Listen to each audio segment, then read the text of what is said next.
The horror! The horror! Yes, today we're going to talk about dreadrot. And yes, that intro was potentially more enthusiastic than it needed to be, but what you gonna do? So few things strike fear into the heart of dreadheads more than that of dreadrot. I mean, come on, it's got rot right there in its name. So today's video is going to cover dreadrot, mould, mildew, all these really attractive sounding things. But you know, someone's got to talk about it. Right, so I guess the place to start would be with the question as to whether dreadrot is a real thing or whether it's one of those things that's been invented to make dreadlocks sound less attractive or more scary or, you know, put people off. Don't get dreadlocks because you'll get mould on your head and you'll have to be decapitated. Right, well, here's the thing. Dreadrot is real. It is a real thing. You can get mould in your dreadlocks, mildew in your dreadlocks, but it's not quite as scary as it sounds, in that if you take care of your dreadlocks properly, then it's probably something you're never going to come across, and if you do come across it, it isn't a death sentence to your dreadlocks. It can be treated, it can be cured. What is it and how does it occur? Well, I find the easiest way to explain this part is in terms of a towel. Now, stick with me here, it will make sense, I hope. So, you know, if you use a towel, you get it nice, damp, wet, you use a towel for what it's for, but then just ball it up, leave it on the floor, or leave it in the bottom of the laundry basket, or just throw it in the back of your gym locker, you will find that it's rather unpleasant the next time you come back to it. Things have to be dried properly, otherwise they start to smell, you know, unpleasant. The same thing will happen with just, you know, fresh, clean laundry if you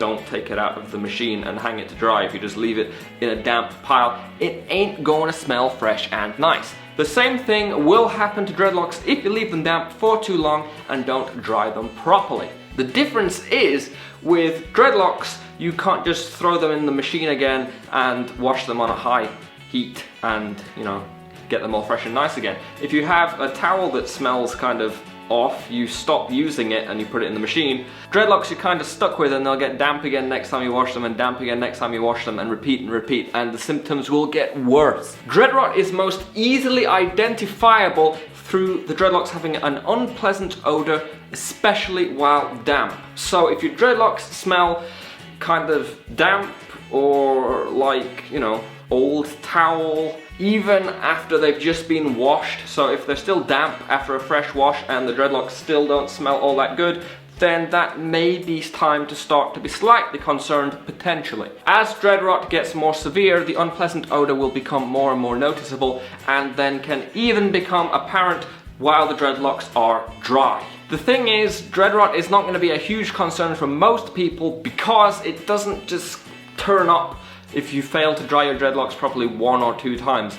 You get dreadrot if you are failing to dry your dreadlocks over extended periods of time. So if your kind of whole drying process is out of whack and you're leaving them damp every single time you wash them for extended periods of time, if you're tying them up, if you're sleeping on them while damp, then it may be a concern. But for most people, you don't have to worry about it too much, and it is completely avoidable if you are taking care of your dreadlocks properly, if you are washing them and drying them properly.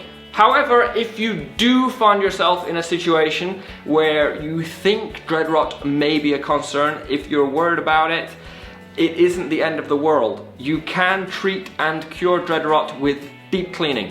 If you fear that you're in a situation where dreadrot is becoming a problem or may potentially become a problem, all you have to do is replace your regular wash with the deep clean. So deep clean your dreadlocks a few times until the symptoms are completely gone, and then return to washing your dreadlocks normally. If it is something that you're worried about though, you will need to change your regular washing routine so that it kind of no longer includes the things that would have led to dreadrot in the first place. So, you know, if you do have dreadrot and you do deep clean your dreadlocks but then go back to sleeping on your dreadlocks while wet, the dreadrot will come back, you have to change your fundamental drying process to keep it away permanently. Steps to help you avoid dreadrot.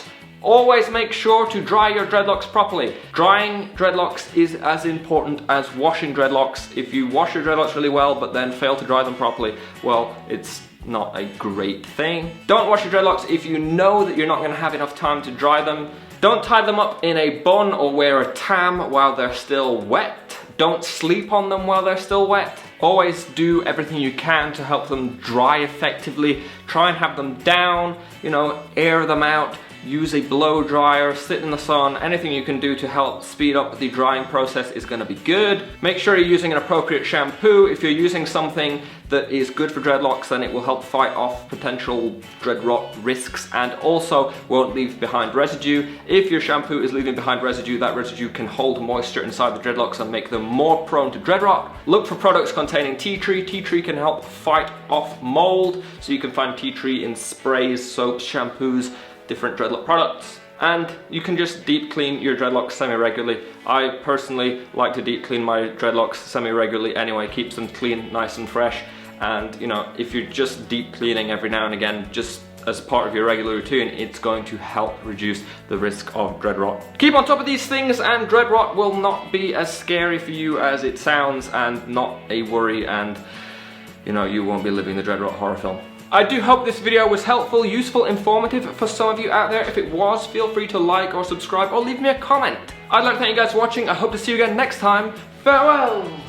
Quick shout out to toastedora.com who sent me this Mad Max t-shirt. My name is Max. Love Mad Max and also love t-shirts. I'll leave the link in the description if you want to check out toastedora.com. They have thousands and thousands of cool t-shirts just for browsing or even purchasing and wearing. I would not do well in the Mad Max universe. I'd like to think that I would because I really enjoy Mad Max, but at the same time I'd be like, it's quite sandy, isn't it?